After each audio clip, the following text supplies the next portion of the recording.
देखिए, हर साल जब आईटीआर की आखिरी तारीख पास आती है तो देश भर में एक ही चीज दिखाई देती है, भाग दौड़, टेंशन और सरकारी पोर्टल पर रोड। लेकिन अब उम्मीद की जा रही है कि इन झंझटों का अंत जल्द हो सकता है। नमस्कार, मैं फरीदा गजल और आप देख रहे हैं एक न्यूज 24। देखिए, इस बार आने वाला बजट 2026 सिर्फ कॉर्पोरेट और निवेशकों की बात नहीं करेगा। इस बार आम टैक्स पेयर भी उम्मीद लगाए बैठे हैं कि आईटीआर की तारीख, रिफंड में देरी और टैक्स प्रोसेसिंग की दिक्कतों में सरकार कुछ राहत दे सकता है। वित्त मंत्रालय की ओर से भी संकेत मिल रहे हैं कि टैक्स सिस्टम को ज्यादा आसान और कम परेशानियों वाला बनाया जाएगा। भारत में हर साल करोड़ों लोग इनकम टैक्स रिटर्न भरते हैं, लेकिन यह काम जितना जरूरी है उतना ही झंझट वाला भी बन चुका है। आखिरी तारीख आते आते पोर्टल पर भीड़ लग जाती है, सर्वर लटकता है, फॉर्म जमा नहीं होता है, दस्तावेज अपलोड नहीं हो पाते और लोग सीए और हेल्पलाइन के चक्कर काटने लगते हैं। इसके ऊपर अगर किसी को रिफंड मिलना हो तो वह कई बार महीनों तक अटका रहता है। रिफंड आने में देरी से लोगों का पैसा फंस जाता है, जबकि वह पैसा कई बार मेडिकल खर्च, ईएमआई, एजुकेशन फीस या बिजनेस कैश फ्लो में काम भी आ सकता है। इसलिए यह सिर्फ तकनीकी दिक्कत नहीं बल्कि आर्थिक नुकसान भी बन जाता है। अब आने वाले बजट 2026 में उम्मीद की जा रही है कि सरकार टैक्स सिस्टम को और तेज और सरल करने पर ध्यान दे सकता है।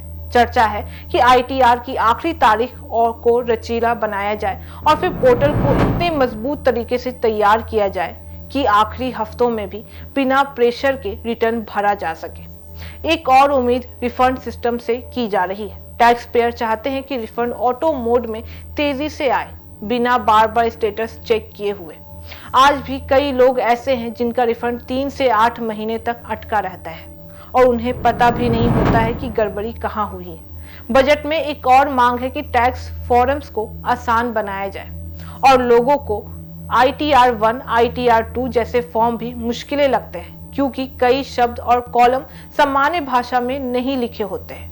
अक्सर सरकार इसे आसान भाषा और ऑटो फिल सिस्टम से जोड़ दे तो दिक्कत काफी कम भी हो सकती है।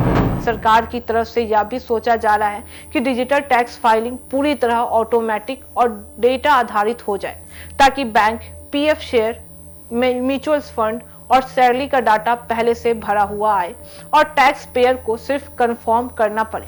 इससे समय भी बचेगा और गलतियां भी कम होंगी। कुछ विशेषज्ञ यह भी कह रहे हैं कि टैक्स स्लैब में छूट बढ़ाई जा सकती है ताकि मध्यम वर्ग को थोड़ी राहत मिले, क्योंकि महंगाई बढ़ रही है और वेतन इतना तेज नहीं बढ़ा है। सरकार चाहे तो मेडिकल, होम लोन और एजुकेशन लोन पर डिडक्शन को बढ़ाकर राहत भी दे सकता है। यह सब होगा तो टैक्स सिस्टम लोगों की नजरों में दोस्त वाली लगेगा, सुझाव देने वाला लगेगा, ना कि डराने वाला लगेगा।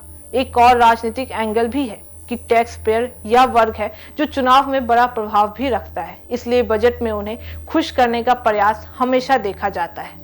वहीं विपक्ष इस मुद्दे में कह रहा है कि सरकार टैक्स लेने में तेज और वापसी करने में धीमी है, इसलिए बदलता टैक्स सिस्टम सरकार की प्रशासनिक छवि को भी तय करता है। अगर बजट 2026 में आईटीआर, डेडलाइन, रिफंड और फॉर्म से जुड़ी मुश्किलें कम हुई तो यह सिर्फ टैक्स सुधार नहीं होगा, यह जनता के दिमाग में सरकारी सिस्टम की धारणा भी बदल देगा। अब गेंद सरकार के पाले में है और टैक्स पेयर इंतजार कर रहे हैं। बाकी इस मामले पे आपकी क्या राय है, आप हमें कमेंट करके जरूर बताएं। वैसी तमाम खबरों के लिए देखते रहिए न्यूज 24, हर खबर सबसे पहले, सबसे सटीक। वीडियो को लाइक करें, शेयर करें और चैनल को सब्सक्राइब करना ना भूलें। धन्यवाद।